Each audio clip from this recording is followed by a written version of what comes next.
For better or for the stinkier, Animated James has returned to the internet with a brand new Hazbin Hotel themed tribute in a similar vein to his famous Brony Polka. I don't know what's worse, him being a pedophile or him being a Hazbin Hotel fan. Alright, I won't drag out the information we already know. This is not yet another analysis of James or his content. This video is instead a look back at Brony music, specifically all the songs featured in the Brony Polka, which despite its infamous creator, has been relegated as an iconic cornerstone of the fandom, collecting the most iconic fan songs ever made. This nearly 10-minute long anthology is so iconic that to this day I could recite the entire polka front to back. So today I'm going to be listening to the original songs, giving them a brief review, and by the end, rank each of them from worst to best. Keep in mind these are all fan songs, most made 10 plus years ago, so I'm only really going to be judging it based on that standard. Without further ado, let's get started.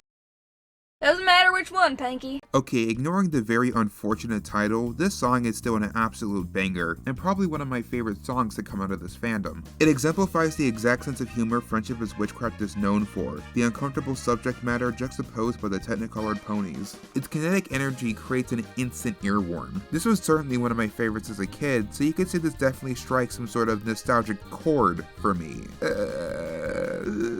Since I'm not really in the position to be offended by the title given how I'm not Romani, I'm not going to be taking into consideration for this ranking. It's not my place to talk. For me, this song gets a strong 9 out of 10.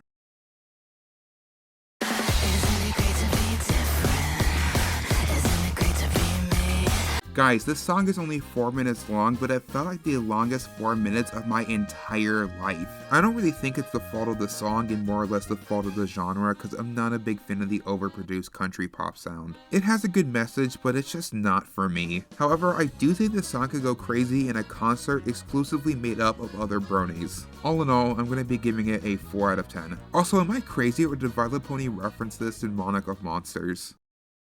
Teachers have souls! Holy you guys do not know how much I love Glaze. I think he creates some of the most ethereal and creative pieces to ever come out of this fandom. Like, yeah, it's a surrealist techno song about an ancillary background pony that no one gives a about. Its imaginative concept alone gets it high marks. This is a genre of brony songs that have nothing to do with the show itself beyond brief pony terminology, but who cares, man, this bangs. What else do I have to say? This song is great, 8 out of 10.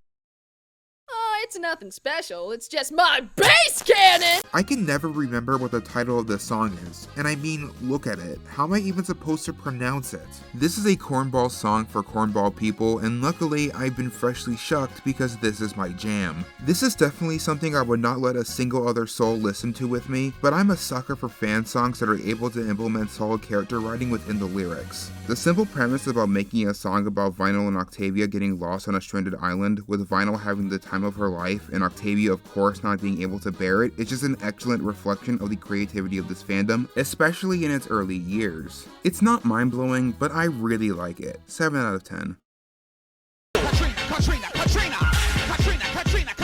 Hey, did I mention how much I loved Fine. Besides from my obvious bias and immense nostalgia for this song, it's not perfect. Tombstone's parts are pretty flat, he's not a singer, and I think it would have been better if they went with an actual character from the show to banter with her. This song also feels like it goes on for too long. It should have at the most been 2 minutes tops. I do love Warren's voice for Trixie, and it actually sort of informed what Trixie would sound like in Chronicles, and they effortlessly captured her attitude. And of course, the beat by Tombstone is always a treat. I'm not really a fan of dubstep, but this feels less processed than the rest of the genre, so I'm able to get behind it more easily. All in all, it's alright, but that doesn't mean it lacks anything good to its name. 6 out of 10. Ponies are so cute. Yeah, they are so small. I bet they shit out so much poop. Yeah, it's a masterpiece. What do you want me to say? Do you also want me to critique Mozart's Requiem? No! Okay, fine. If I need to give a critique, half of the appeal really is the music video. And it's not really a song I can imagine myself listening to on my own. Regardless, this gets high marks. 9 out of 10. Ugh. Brother, ugh! Oh my god, this is way worse than I remember. Beyond the uncomfortable subject matter, you can't even enjoy the instrumentals that usually carry a song like this, as it sounds so generic for the dubstep genre. I don't know, 3 out of 10? I guess this is not the worst song I've ever listened to, but I'm not going to be returning to it anytime soon. Cause Mario might be super, but I'm super duper. with a big tuba. This was a bad idea for a video. This song is 4 goddamn minutes long, and you can tell the song was made in the boom boom pow party rock era, something I'm glad is dead. At least it has enough energy to get me through it, whilst a song like Great to Be Different doesn't. But the second-hand embarrassment value of it brings it down to the same score, 4 out of 10. My stomach was making the rumblies that only hands would satisfy. Food, water, good pony music. Finally! This snazzy tune, despite its otherwise poor audio mixing, has got to be one of the most memorable songs in the fandom. The Lyra human obsession joke is really taken to its full advantage and created something that sounds like it would have been out of a demo track from the show itself, which in my opinion is high praise. 9 out of 10. Discord, both the original and the remix, are all-time classics. I guess the worst part of this song is just how overexposed it was, but much like songs like Bohemian Rhapsody, it can have such a strong draw to its listener that you aren't upset when you hear it again. Yes, I compared a pony song to Bohemian Rhapsody. This song is deliciously campy, with a melody that I will remember even when I have Alzheimer's. I can't imagine giving this anything less than an 8 out of 10.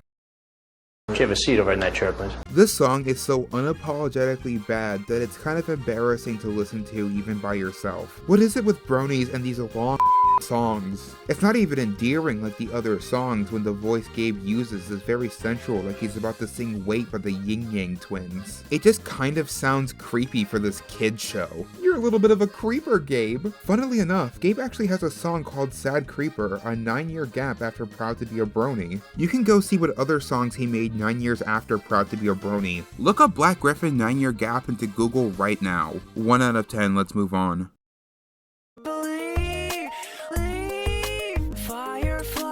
Prepare for trouble, and make it triple?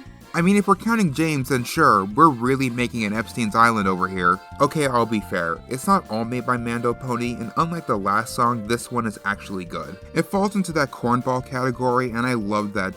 Give me those Owl City vibes, please. Praise to David Larson and nobody else. 7 out of 10.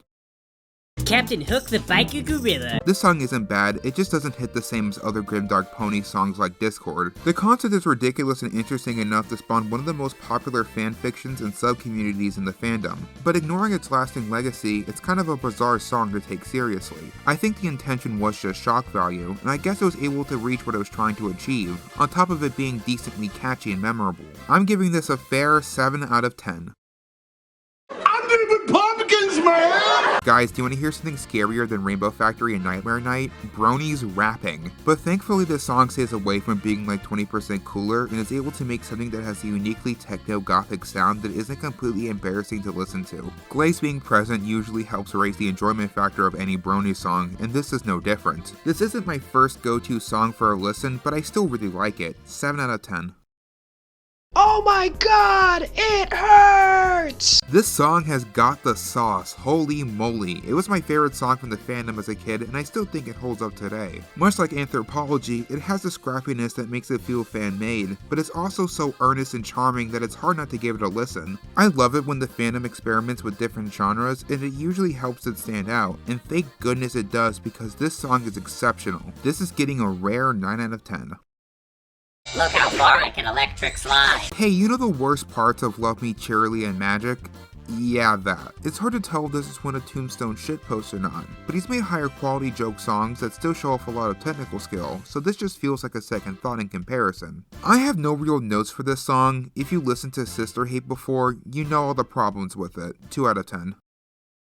I'm the fucking Joker. I make fucking cool jokes. This song is probably intended to be cringe. Even the narrative setup is meant to be inherently cringy. But somehow it isn't, mainly because the subject matter is too funny to be cringy. The song is literally called Tubby Wubby Pony Waifu. But to be serious, beyond its context, there really isn't much to this song. It's goofy and it's just meant to serve as a backdrop to a comedic sequence. 6 out of 10.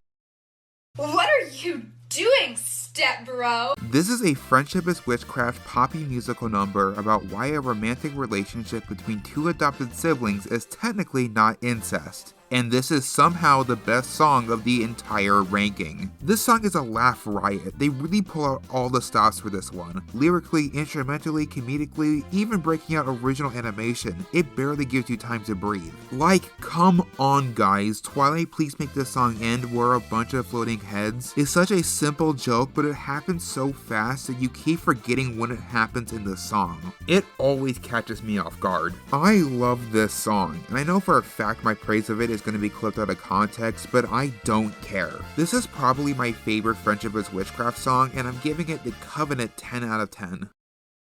No kicks! Okay guys, this is a song that I constantly forget isn't from the show itself. The song and music video just seems like it was ripped straight from an episode. The only really dead giveaway of it being fan-made is the really forced and cringy line, "Shake that plot." But besides from that, it is so impressive that it fooled me into thinking that it was official, and for that, I'm giving it an 8 out of 10. Psst. I see dead people. God damn it, not Mando Pony again, and holy shit, 6 minutes long? What the hell? This song almost sounds like a parody of bad garage band music, but it's about ponies, so it's infinitely more embarrassing. The idea of the Harmony series is interesting, but quite literally, none of these stand out in my mind, and the only reason I remember this one is because of the Brony Polka. It's not offensive, it's just boring. 5 out of 10.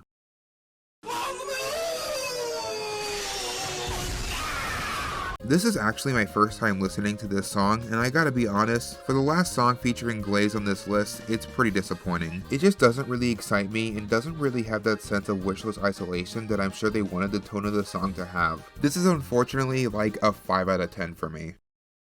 Hey, I'm lesbian. I thought you were American. I don't like this one. I mean, there's nothing wrong with the production, the instrumentals are nice, and the vocals by Ali Monty are always fantastic, but turning Titanium into a song about a British horse is always going to make me scrunch up in my seat with secondhand embarrassment. Unless it's more humorous and serious, then song parodies like these aren't really my thing. 4 out of 10.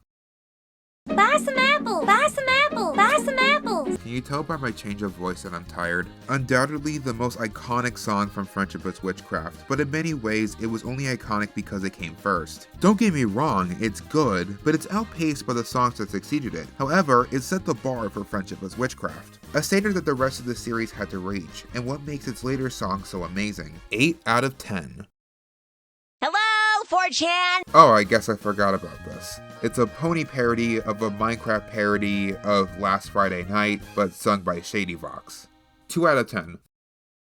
Yippee! This ranking was a little hard, but I think I came up with something satisfying. Proud to be a brony, don't mind at night. Sister hate, love me cheerily, great to be different, 20% cooler, I am Octavia, loyalty, lost on the moon, tubby wubby pony waifu, magic, Rainbow Factory, Nightmare Night, Double Rain Boom, A Tropical Octave 3, Pinky's Brew, Picture Perfect Pony, Discord, Beyond Her Garden, Pinky Bard, Swing Tabby Swing, Lullaby for a Princess, Anthropology, and finally, It'll Be Okay. Listening to these songs is always a pleasant trip down memory lane, and even for the songs I technically ranked lower, it's so hard for me to hate these songs or outright call them bad. There's always a bit of nostalgic enjoyment. I always wonder what a sequel to the Brony Polka would look like. Modern artists like Vylet Pony, Prince Whatever, and Just Fern are obvious, but there are still tons of classic Brony songs that were not covered in this polka. Thankfully, El Brony Valero gave us a taste with an amazing instrumental concept for it. Please give it a listen and subscribe to them.